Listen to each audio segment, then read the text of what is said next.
جب یہ کہا تھا مطلب نے تو اسی وقت سے لوگوں نے آپ کو عبد المطلب کہنا شروع کیا، اور جب سے لے کے آج تک اور قیامت تک آپ کو عبد المطلب کہا جاتا ہے۔ یہ مسئلہ اب دیکھو نام کہیں نہیں ہے، نہ شیبہ ہے نہ شیبۃ الحمد ہے، مطعم الطیر بھی کہا جاتا ہے آپ کو، پرندوں کو کھلانے والا، کچھ بھی نہیں، کیا چلا؟ عبد المطلب، عبد المطلب۔ حضرت عبد المطلب کو اللہ نے بڑی ہمت اور بڑی جو ہے عزت عطا فرمائی تھی، اتنا مقام تھا حضرت عبد المطلب کا۔ اور پھر کیوں نہ ہو، ارے جب رمضان مبارک کا مہینہ آتا تھا، آج ہم اپنی مسجدوں کے اندر 20ویں رمضان کے اثر سے لے کر کے 29ویں رمضان یا پھر 30ویں رمضان کے چاند دیکھنے تک قیام کرتے ہیں، طواف اور جو ہے رکوع کرتے ہیں، اور اس کے اندر جو ہے وہ ہمیں اپنے جو ہے اعتکاف کی نیت کرتے ہیں۔ ارے یہی حضرت عبد المطلب غار ہیرا میں جا کر کے وہاں قیام کیا کرتے تھے، رکوع کیا کرتے تھے، عبادت کیا کرتے تھے، سجدہ کیا کرتے تھے، تہجد کی نمازیں پڑھا کرتے تھے۔ اور جب اللہ کے رسول پر پہلی وحی نازل ہوئی تھی، جہاں آپ کو آپ کی بیوی حضرت خدیجہ نے تسلی دی تھی، وہیں آپ کے دادا عبد المطلب نے بھی آپ کو تسلی عطا فرمائی تھی۔ اور پھر یہ دیکھو کھانا وغیرہ لانا لے جانا، غار ہیرا میں سارا سب کچھ دیکھ ریکھ کرنا، یہ سب آپ کے دادا حضرت عبد المطلب کرتے تھے۔ اتنا مقام ہو گیا تھا اللہ کی بارگاہ میں آپ کا کہ اگر مکہ المکرمہ کے اندر قحط سالی پڑ جایا کرتی تھی، لوگ پریشان ہوتے تھے، تو پھر حضرت عبد المطلب کو لے جا کر کے کوہ ابو قبیس پر کھڑے ہو کر کے دعا کیا کرتے تھے حضرت عبد المطلب، اور مکے کے لوگ جو آپ کے پیچھے آمین کہا کرتے تھے۔ عبد المطلب کا وہ مقام ہے اللہ کی بارگاہ میں کہ جیسے آپ بارش کے لیے دعا کرتے تھے، آپ پہاڑ سے واپس بعد میں آتے تھے، اترتے بعد میں تھے، اتر نہیں پاتے تھے کہ اللہ رب العزت آپ کی دعا کی قبول ہونے سے بارش کو نازل فرما دیا کرتا تھا۔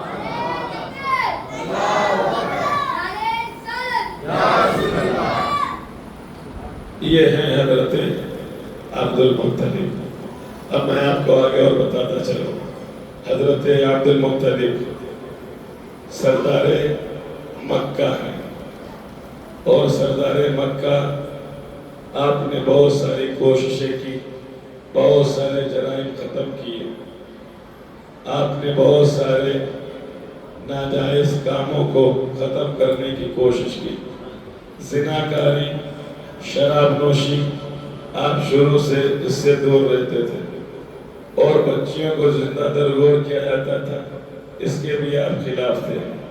اور تو اور دیکھو اس وقت بھی اللہ رب العزت کے گھر کو جو بچانے کی اور جو حفاظت کی جو ذمہ داری تھی، وہ رسول اللہ صلی اللہ علیہ وسلم کے دادا جان عبد المطلب کی تھی۔ حضرت عبد المطلب ابھی مکہ کے سردار ہیں، اور ادھر حبشہ کا جو بادشاہ نجاشی ہے، اس کا ایک گورنر یمن کے اندر کون؟ ابرہہ یہ کون تھا؟ یہ حبشی بادشاہ جو کہ نجاشی تھا، اس کا گورنر تھا۔ اور حبشہ کے بادشاہ نجاشی نے ابرہہ کو ملک یمن کی گورنری عطا فرمائی تھی، دی تھی اس نے، اور کہا جا کر کے کام کرو۔ ایک بار ابرہہ بیٹھا ہوا تھا، اپنے وزیروں سے پوچھا، ایک بات بتاؤ، مکہ کے اندر ایسا کیا ہے کہ پوری دنیا سے لوگ ہر سال لاکھوں کی تعداد میں جاتے ہیں؟ وزیروں نے کہا، حضور مکے کے اندر کوئی زیادہ خاص بات تو نہیں ہے، ایک عمارت ہے کمرہ نما، لیکن ہاں یہ ہے کہ اس کا مالک اس کا حاکم اللہ کی ذات ہے. بنانے والے ابراہیم ہیں، منصوری کرنے والے اسماعیل ذبیح اللہ ہیں، اور اس کی بنیاد کی نشاندہی دینے والے سدرۃ المنتہا سید الملائکہ جبریل امی ہے. حفاظت کرنے والا رب ذوالجلال ہے. ایسا کرتے ہیں اسی عمارت کی طرح اب ہم یمن میں بنائیں گے تاکہ لوگ ادھر نہ جائیں، ادھر آ کر کے اس عمارت کو دیکھیں. اللہ اکبر. پھر اس نے تمام بڑے بڑے ماہر کاریگروں کو بلایا، کام شروع کیا، کام ہوا. وہاں باقاعدہ ایک بہت عالیشان کنیسہ گرجا گھر بن رہا ہے.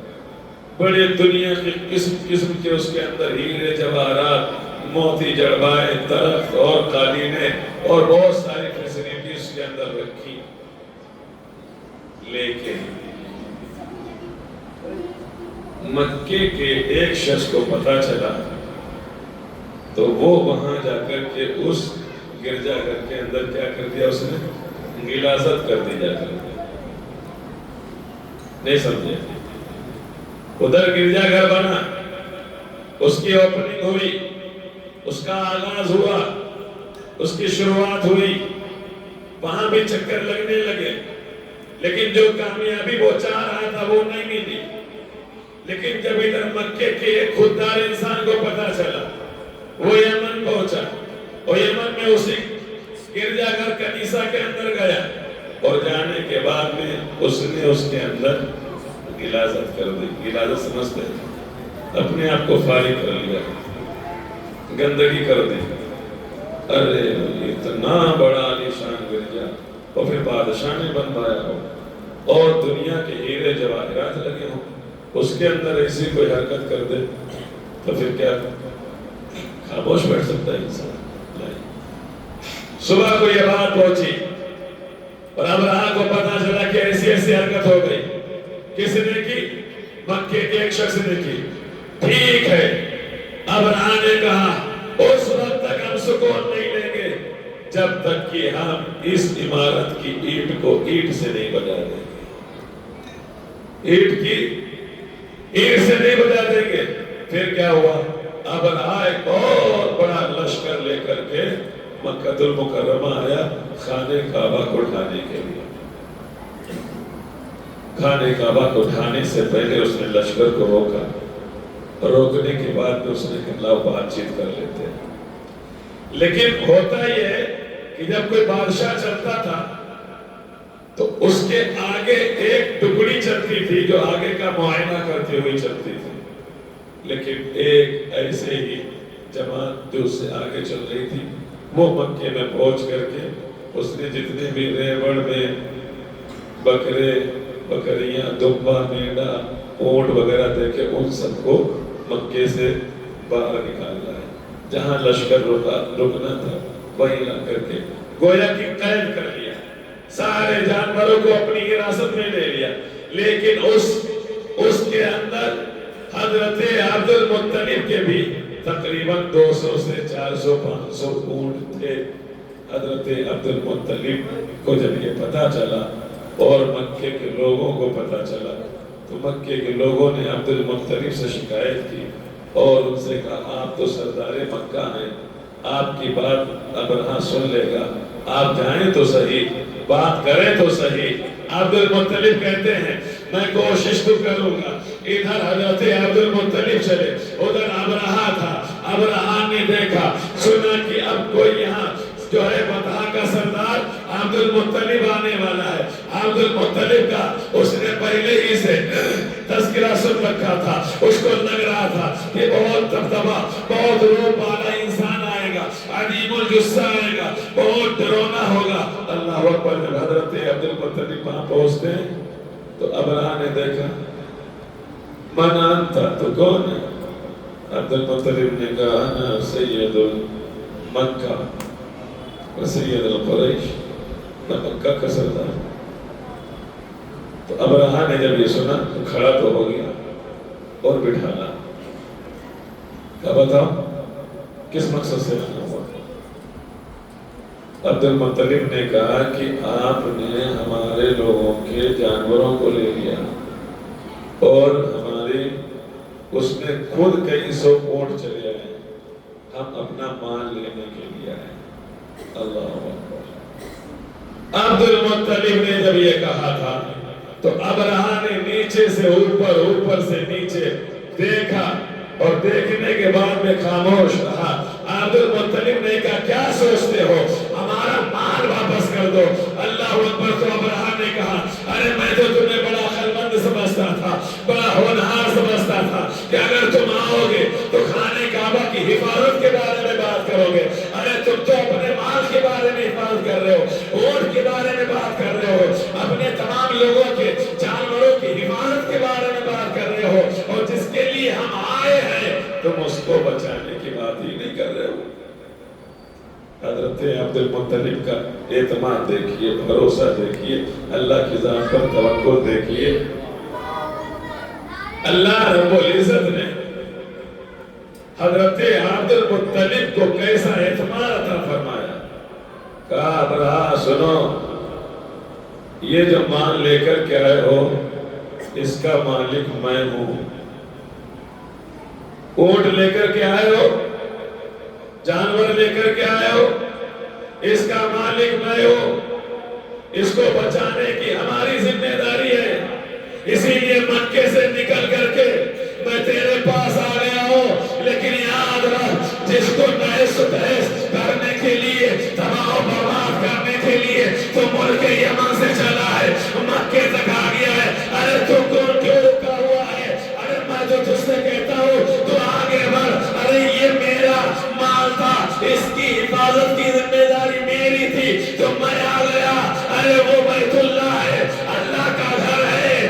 ارے وہ جس کا وہ مالک ہے، وہ اپنے گھر کو، اپنے مال کو خود بچائے گا۔ جب حضرت عبد المطلب نے کہا تھا تو ابرہہ اور غصے میں آ گیا تھا۔ پھر کیا ہوا؟ ابرہہ نے فوراً حکم دیا کہ چلو، اور مکہ المکرمہ، ابھی تو ہم صرف عمارت کی بات کر رہے تھے لیکن اب پورے مکہ مکرمہ کو ہم اجاڑ دیں گے۔ اللہ اکبر۔ دیکھیے تو صحیح، ایک بہت بڑا قافلہ اس کے اندر، لشکر کے اندر ہاتھیوں کا بھی تھا، اور سب سے بڑا ہاتھی جو تھا اس کا نام محمود تھا۔ اللہ اکبر۔ جب محمود کو آگے بڑھایا جاتا ہے تو محمود ہاتھی آگے نہیں بڑھتا، دائیں بڑھایا جاتا ہے چلنے کے لیے تیار، بائیں رک کیا جاتا ہے چلنے کے لیے تیار، پیچھے کے اس کو چلایا جاتا ہے چلنے کے لیے تیار، لیکن جب خانہ کعبہ کی طرف اس کو بڑھایا جاتا ہے تو پھر بیٹھ جاتا ہے اور اپنے سر کو جھکا دیتا ہے، گویا کہ ہاتھی زبانی حال سے کہہ رہا تھا اے ابرہہ، مالک تو ضرور ہے میرا، چارہ پانی ضرور تو مجھے دیتا ہے، ابھی تک میں تیرے اشارے پر چلتا تھا، لیکن یاد رکھ اب تو ایسی جگہ پر آ گیا ہے، یہ حدود حرم ہے۔ ارے یہاں پر تو اس کی چلتی ہے جو حاکموں کا حاکم ہے، جو بادشاہوں کا بادشاہ ہے، جو مالکوں کا مالک ہے۔ تیرا حکم ہے چل، لیکن مجھے میرے رب نے کہاں اجازت دی ہے، اور یہ میرے اندر اتنی ہمت نہیں ہے کہ میں جرات کر سکوں، لہذا آگے بڑھنے سے مجھے مرنا پسند ہے لیکن خانہ کعبہ کے اوپر حملہ کرنا پسند نہیں ہے۔ جانور کو سمجھ آ گئی لیکن انسانوں کو سمجھ نہیں آئی تھی۔ پھر کیا ہوا؟